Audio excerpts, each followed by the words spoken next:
Alright, first and foremost, if this is choppy, you might notice that this isn't a better quality. So it has come to my knowledge that if I upload these videos on YouTube with the old way I used to, I'm not fully utilizing the quality of this camera. So what happens is Movie Maker, how I used to record videos, dumbs the quality down to 360p. So I'm just going to use the official Logitech kind of quick capture method. Um, so now that we got that out of the way, let's talk about Black Lives Matter, feminism, blah blah blah blah blah blah. It's not really a gender issue. It's not really a racial issue. It's more of a clash of ideologies. And it's basically two. You have the individualistic mentality and you have the collectivist mentality. Now, maybe right away you can kind of guess which is which. The collectivist mentality would be socialist. If you hear screeching, my cats are being assholes, by the way. It's either socialist or Black Lives Matter or feminism or this, that, and the third. Any SJW or socialist movements are indefinitely collectivist mentality type movements. Now, individualism would be libertarianism, capitalist mindset. Satanists, they're individualistic. It's a clash of ideologies. You see, every time I watch certain black people on YouTube, the black community comes down on them because they got popular, and it's always something along the lines of, you turned your back on the black community, you're an Uncle Tom, you're a sellout. But it's not that. It was just that they were self-orientated and they did whatever they had to do to kind of make it in this society. And that's the problem. These collectivist type groups are trying to force themselves into a individualistic society. So naysayers are probably the worst. You got black Trump supporters, and I would say Trump supporters are marginally an individualistic group. They're called out for turning their backs on the black community when I haven't even heard Donald Trump say anything derogatory towards the black community. Sorry for my voice crack there. Females who don't align with modern day feminism are basically called traitors. People who aren't SJWs, this, that, and the third, they are all shunned basically if they turn their back on a movement that they really have the choice to join or not. People kind of forget this isn't, oh, we're collectivists because we need to survive and look out for each other.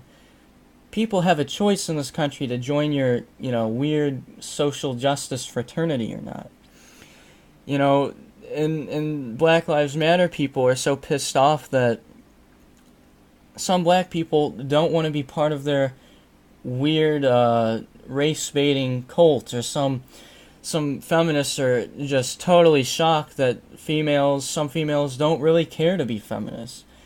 Because at the end of the day, this country is based on doing something for yourself. And yet these new groups are now shunning people based on this. But here's the thing. I think individualism is winning in this country once again. We're tired of the No Child Left Behind or Common Core or, stop the bullying. We understand that these things you can't eradicate. We understand that you're never going to be eradicating racism or sexism. It doesn't matter if someone is a sexist or a racist. But some of these people can't get over that some people just don't like their race or their gender or don't trust them in certain positions because of that. It's shitty. As time progresses, though, these traits in society die off. These traits in society go away. like what I said yesterday with competition is kind of a form of evolution. Civil rights happens, and you see racism starting to subtly go away. Now, these people who want to cry racist every 20 minutes, they're part of the problem. If this persists, this will be what causes a greater divide within the races in America. This is what's going to drive a wedge in between the white and black community.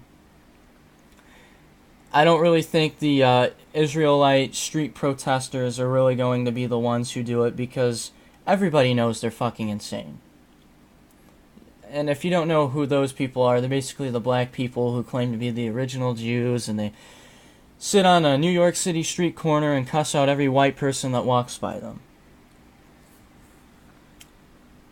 Or if they see a black person and they come up and talk to them, they yell at the black person saying, "You're a traitor, you're a scumbag." That's collectivism right there. I don't want to sound brash, but it is a dog-eat-dog world in this country. In many Western countries. To say collectivism is the way is absurd, because it's based on a false prediction that man was a communal animal. This is why it never works.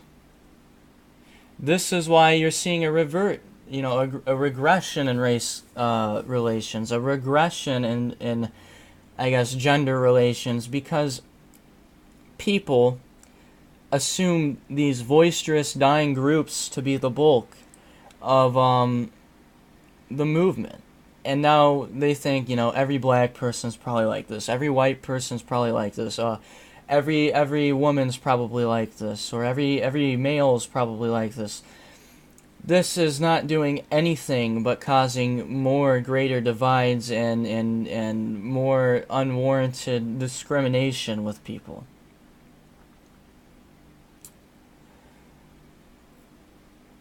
And when these movements die out, it will be a glorious day, because collectivism has lost. But anyways, going back to my point, man is not a collectivist type of creature. Man is not a communal creature. These are false predictions about the nature of man. Man is an individualistic creature. You can say all you want, but there wasn't civilizations and currency before, modern civilization, currency corrupted us. Here's the thing. Back then, in prehistory, civilization was the little nomadic group that they had. The currency was probably food. The richest people at that time probably had the rights to most or all of the food. That's the mindset you have to take. It's not, we all lived in harmony, we all shared. That was never the case. I mean, yeah, we don't definitively know, but we can observe gorillas, we can observe chimpanzees and see there is a hierarchy there. There will always be a hierarchy.